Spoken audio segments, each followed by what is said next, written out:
Good morning friends, लक्ष्य education channel में आपका बहुत बहुत स्वागत है। देखिए कक्षा 7वीं विषय गणित परीक्षा का प्रश्न पत्र है फ्रेंड्स। तो यहाँ पर पूरा वार्षिक परीक्षा में कैसे सवाल रहने वाले हैं ये मैं आपको पूरे बताऊंगा और उसके हल भी बताऊंगा। तो बिना स्किप किए पूरा वीडियो देखिए और चैनल पर पहली बार आए हो तो प्लीज़ सब्सक्राइब जरूर कर दें। देखिए आपकी स्क्रीन पर पहला सवाल है कि सही विकल्प का चयन करके लिखिए। ठीक है, तो सही विकल्प का चयन करके लिखिए। पहला सवाल में क्या लिखा हुआ है हमारे पास फ्रेंड्स की समीकरण 3 यम ऋण 14 बराबर 4 में यम का मान क्या होगा।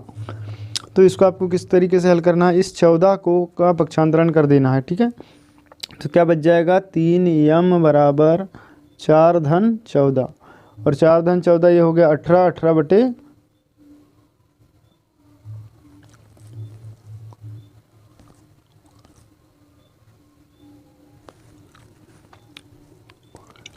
18 बटे 3 तो 6 बार भाग जाएगा। तो ऑप्शन नंबर डी सत्य हो जाएगा। ठीक है, दूसरा सवाल है प्रथम 5 पूर्ण संख्याओं का माध्य ज्ञात कीजिए। तो प्रथम 5 पूर्ण संख्या, तो प्रथम 5 पूर्ण संख्या कौन कौन सी है, 0, ठीक है, 1, 2, 3, 4, ये प्रथम 5 पूर्ण संख्या है। सभी को जोड़ दीजिए और 5 का भाग दे दीजिए। तो कितना हो जाएगा यहाँ पर, देखिए 4 और 3 7 8 9 10, 10 में 5 का भाग देंगे तो उत्तर आपका हो जाएगा 2। ठीक है, तो ऑप्शन नंबर 2, यहाँ पर 2 आएगा उत्तर। तो देखिए यहाँ पर कोई में भी 2 नहीं है, इसीलिए ऑप्शन नंबर क्या हो जाएगा, डी सत्य होगा। ठीक है, फिर है प्रश्न 3, एक समबाहु त्रिभुज की भुजा 3.5 सेंटीमीटर है, इसका परिमाप क्या होगा। समबाहु त्रिभुज, त्रिभुज इस तरीके से होता है और तीनों भुजा 3.5, 3.5, 3.5 की, तीनों को जोड़ देंगे परिमाप तो 3 3 9 10.5 होगा उत्तर ऑप्शन नंबर सी। ठीक है, उसके बाद चौथा सवाल है किसी त्रिभुज की माध्यिकाओं की संख्या ज्ञात कीजिए। तो माध्यिकाओं की संख्या बताना, त्रिभुज की माध्यिका, त्रिभुज की 3 माध्यिका होगी, क्योंकि देखिए त्रिभुज की 3 माध्यिका हमारे पास इस तरीके से त्रिभुज होगा, यहाँ से सामने एक माध्यिका, फिर इधर से एक माध्यिका, इधर से एक माध्यिका, तो इस तरीके से माध्यिकाएं 3 होगी। ऑप्शन नंबर सी सत्य होगा। निम्नलिखित आंकड़ों का माध्यक ज्ञात कीजिए। 5वां क्वेश्चन है, माध्यक ज्ञात करना है इन सभी का। तो सभी को का माध्यक ज्ञात करने के लिए सभी को जोड़ना है माध्यक। ठीक है, तो अवरोही क्रम या आरोही क्रम में लिख देना है। सबसे पहले हम लिखेंगे सबसे छोटी संख्या 15। ठीक है, 1 नंबर में 15 आ जाएगी, 2 नंबर पे 17, 3 नंबर पे 18, 4 नंबर पे 18 के बाद क्या होगा 24, है ना। तो इस तरीके से जोड़ देंगे और उसके बाद 25, फिर 36 और फिर 47, तो बीचों बीच में आएगा 24। तो ऑप्शन नंबर ए सत्य हो जाएगा। फ्रेंड्स यही सवाल पूरे आपके अर्धवार्षिक परीक्षा में रहने वाले हैं, इसी टाइप के सवाल। तो आप पूरा वीडियो को देखिए और चैनल पर पहली बार आए हो तो प्लीज़ सब्सक्राइब जरूर कर दें। अब देख लीजिए अगला सवाल है 6वां क्वेश्चन हमारे पास। 6वां क्वेश्चन में क्या लिखा हुआ है कि एक आयत जिसकी लंबाई 5.7 सेंटीमीटर और चौड़ाई 3 सेंटीमीटर है का क्षेत्रफल होगा। तो इसका क्षेत्रफल कितना होगा, देखिए चौड़ाई भी दिया हुआ है, लंबाई भी दिया है, तो लंबाई गुणित चौड़ाई तो क्षेत्रफल निकल जाता है। तो जब हम 5.7 गुणित 3 करेंगे तो 3 7 21, 21 की 1 हासिल का 2, 3 5 15 और 2 17। ठीक है, 17.1 वर्ग सेंटीमीटर ऑप्शन नंबर सी। फिर है ऋण 36 भागित ऋण 4। तो ऋण 36 में ऋण 4 का भाग देंगे तो ऋण से ऋण कैंसिल हो जाएगा और 36 में 9 बार भाग जाएगा 4 का। ठीक है, ऑप्शन नंबर ए सत्य हो जाएगा। प्रश्न 8 है ऋण 20 गुणित ऋण 2 गुणित ऋण 5 गुणित 7 का गुणनफल होगा। देखिए यहाँ भी ऋण है, 2 में भी ऋण है और 5 में भी ऋण है, 3 बार ऋण है, इसीलिए सामने क्या आ जाएगी, ऋणात्मक संख्या आएगी। उसके बाद में अब गुणा करना है तो 20 पंचे 100 होगा, 100 का गुना 2 में करेंगे तो 200 होगा, 2 का 100 का गुना 7 में करेंगे तो 700 होगा, ऋण 700 होगा। ठीक है, तो ऑप्शन नंबर बी सत्य हो जाएगा। ठीक है फ्रेंड्स, तो प्लीज़ वीडियो अच्छा लगे तो अपने दोस्तों को भी शेयर करें और चैनल को सब्सक्राइब जरूर कर लें, ताकि इसी प्रकार विज्ञान, हिंदी, संस्कृत सभी विषय के मॉडल प्रश्न पत्र के वीडियो आप तक पहुंच सके। अब देख लीजिए 9वां क्वेश्चन हमारे पास दिया हुआ है कि निम्नलिखित संख्याओं का बहुलक ज्ञात कीजिए। तो बहुलक का मतलब होता है फ्रेंड्स जो सबसे अधिक बार आया हो उसको हम क्या कहते हैं, बहुलक। जैसे यहाँ एक जो है 3 बार आया है, ठीक है, एक 3 बार आया है। उसके बाद 2 देखिए 2 कितने बार आया है, 1 2 3 4 बार, 2 4 बार आया है, 4 2 बार आया है और 3 1 बार, मतलब सबसे अधिक बार 2 आया है, इसीलिए बहुलक क्या होगा, 2 होगा, ऑप्शन नंबर बी। 10वां क्वेश्चन है ऐसा कोण ज्ञात कीजिए जो अपने पूरक कोण के समान हो। तो पूरक कोण का मतलब होता है दो कोण ऐसे जिनका योग 90 अंश हो, तो वो एक दूसरे के क्या होते हैं, पूरक होते हैं। तो यदि दोनों कोण 45-45 के हो जाए तो बराबर भी होंगे और पूरक भी होंगे, तो ऑप्शन बी सत्य हो जाएगा। ठीक है, अब देखते हैं अगला क्वेश्चन हमारे पास क्या दिया हुआ है कि सारणी में दिए गए शब्दों में से उचित शब्द का चयन करते हुए रिक्त स्थानों की पूर्ति कीजिए। हमको उचित शब्द का चयन करके रिक्त स्थान भरना है। जैसे यहाँ दिया 90 अंश 3 9 समद्वि बाहु 360 5 समबाहु 5.2 180 अंश ऋण 9। ठीक है, तो अब देख लेते हैं खालिस्तान में क्या क्या आएगा। जैसे दिया ऋण 3 गुणित खालिस्तान बराबर 27। देखिए यहाँ धन है 27 में, तो यहाँ पर ऋण 3 है तो एक ऋण संख्या का गुना होगा, तो ऋण 9 तिया 27, तो ये वाला आ जाएगा ऋण 9।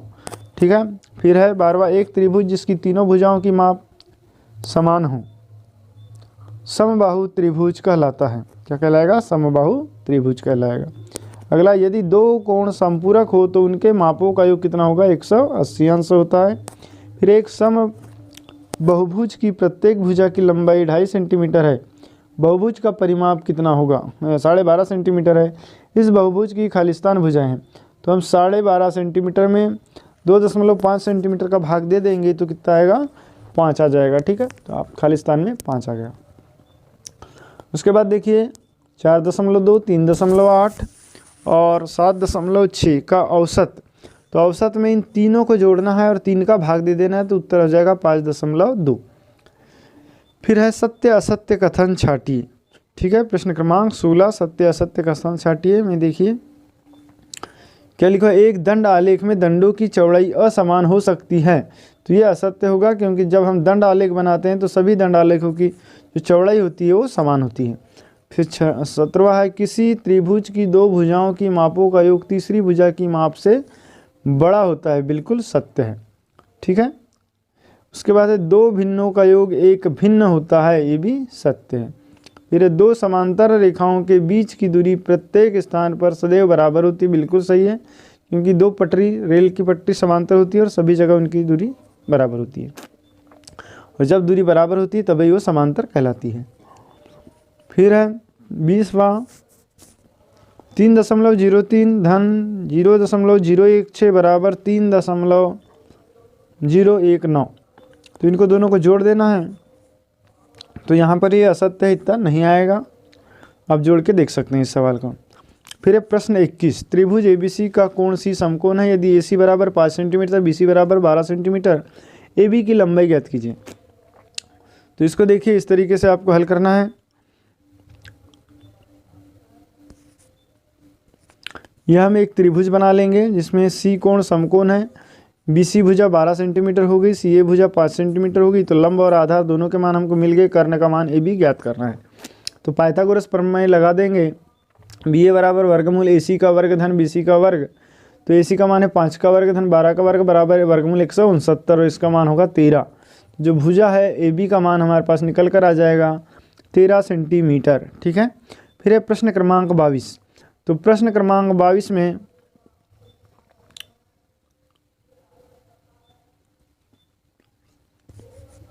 क्या लिखा है, x का मान ज्ञात कीजिए। इस चित्र दिया हुआ है, चित्र में x का मान पता करना है। तो देखिए ये दे दिया है कोण A बराबर 50 अंश और ये 110 अंश। ठीक है, तो इस x का मान ज्ञात करना है। तो फ्रेंड्स क्या होता है इस x का मान, अब देखिए ये है कितना 110 अंश, तो यहाँ पर हम इस कोण बाह्य कोण में से यदि इस बाह्य कोण में से कोण C बाह्य कोण में से कोण A यदि घटा देते हैं तो x का मान निकल कर आ जाएगा, तो 110 ऋण 50 बराबर 60 अंश हो जाएगा x का मान। ठीक है, प्रश्न 23वां है कि 2/5 धन 1/2 का मान ज्ञात करना है। तो दोनों को जोड़ देंगे, दोनों का लघुत्तम लेंगे 5 और 2 का, यह भाग का चिन्ह है। ठीक है, तो भाग करना है तो भाग करने के लिए इसको गुना में कन्वर्ट कर देंगे। देखिए भाग को गुना कर देंगे तो ये 2/1 हो जाएगा 1/2 का, तो ये 2 दूनी 4 हो गया और 5 का 5, तो उत्तर हो जाएगा 4/5। ठीक उसी प्रकार यहाँ पर भी 4/9 4/9 भागित 2/3 है, इसको क्या करेंगे, इसका भी भाग को जहाँ भी भाग रहा है उसको हम गुणा में कन्वर्ट कर देंगे, और गुणा में जब कन्वर्ट करते हैं तो अगली संख्या को पलट देंगे। तो ये 4/9 गुणित 2/3 है तो ये 3/2 हो जाएगा। इस 2 से 2 2 बार कटा, 2 का गुना, ये 3 बार कटा तो हमारे पास बचा 2/3। ठीक है, तो ये 23वें का हल हो जाएगा। नेक्स्ट क्वेश्चन देखते हैं, प्रश्न क्रमांक अगला कि एक्स और एक्स वाई जेड के मान ज्ञात कीजिए। देखिए एक्स वाई जेड के मान ज्ञात करना है, यहाँ पर दिया हुआ है फ्रेंड्स 55 अंश, ये वाला कोण 55 अंश दिया हुआ है। तो शीर्षाभिमुख कोण बराबर होते हैं, तो इसीलिए एक्स का मान भी कितना होगा, 55 अंश होगा। ठीक है, क्योंकि शीर्षाभिमुख कोण बराबर होते हैं। अब ये मान 55 हो गया, तो देखिए एक सीधी रेखा है ये, है ना, तो सीधी रेखा 180 अंश का कोण बनाती है। तो ये 55 हो गया, तो इस 180 में से 55 को क्या करेंगे, घटा देंगे, तो जेड का मान निकल कर आ जाएगा।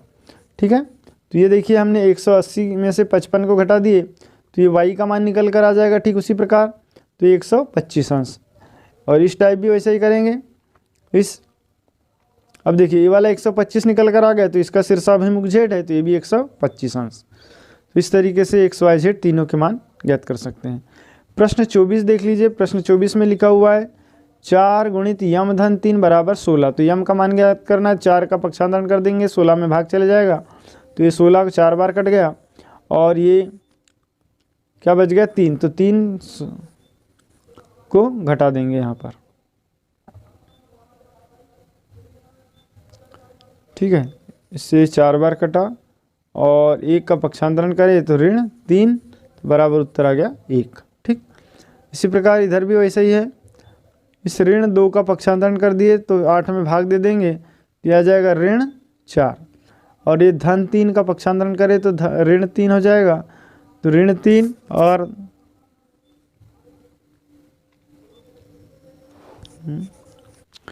ठीक है फ्रेंड्स, यहाँ पर -2 का गुना अंदर कर देंगे तो ये क्या हो जाएगा,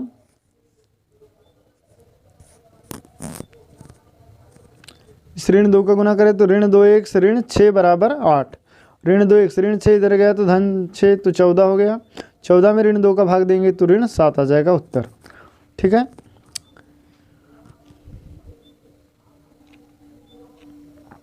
इसी प्रकार प्रश्न क्रमांक 25। तो प्रश्न 25 में लिखा हुआ है L समांतर यम है तो x का मान ज्ञात कीजिए। L क्या है, समांतर है, L और यम दोनों समांतर है, तो इस x का मान ज्ञात करना है। तो देखिए ये वाला 110 अंश है। ठीक है, तो इसके शीर्षाभिमुख भी क्या होगा, 110। जब ये 110 होगा तो ये एकांतर कोण ये भी क्या होगा, 110, और इस 180 में से 110 घटा देंगे तो ये आ जाएगा उत्तर 70 अंश। तो y और x भी अंततः एकांतर कोण है, तो x और y दोनों के मान बराबर होंगे 70 अंश। ठीक है, तो इस तरीके से फ्रेंड्स ये आपको सवाल हल करना है। लास्ट क्वेश्चन है प्रश्न क्रमांक 27। राजू के पिता की आयु राजू की आयु के 3 गुने से 5 वर्ष अधिक है। राजू की आयु ज्ञात कीजिए यदि उसके पिता की आयु 44 वर्ष है। देखिए माना कि राजू की आयु 7 वर्ष है, अतः प्रश्नानुसार क्या हो जाएगा, क्या करेंगे, देखिए क्या लिखा है, 3 गुने से 5 वर्ष अधिक है राजू की आयु। राजू की आयु हमने मान लिया x, तो राजू के पिता की आयु कितनी हो जाएगी, इसके 3 गुने से 5 अधिक, और राजू की वर्तमान आयु ज्ञात कीजिए, पिता की आयु 44 वर्ष है, तो 3x धन 5 बराबर 44, तो 3x बराबर 44 ऋण 5, या x बराबर आ जाएगा 13 वर्ष। तो राजू की उम्र हो जाएगी 13 वर्ष। ठीक है फ्रेंड, तो वीडियो पसंद आया तो प्लीज़ लाइक कर ले, चैनल को सब्सक्राइब करें और अपने दोस्तों को जरूर शेयर करें। Thanks for watching.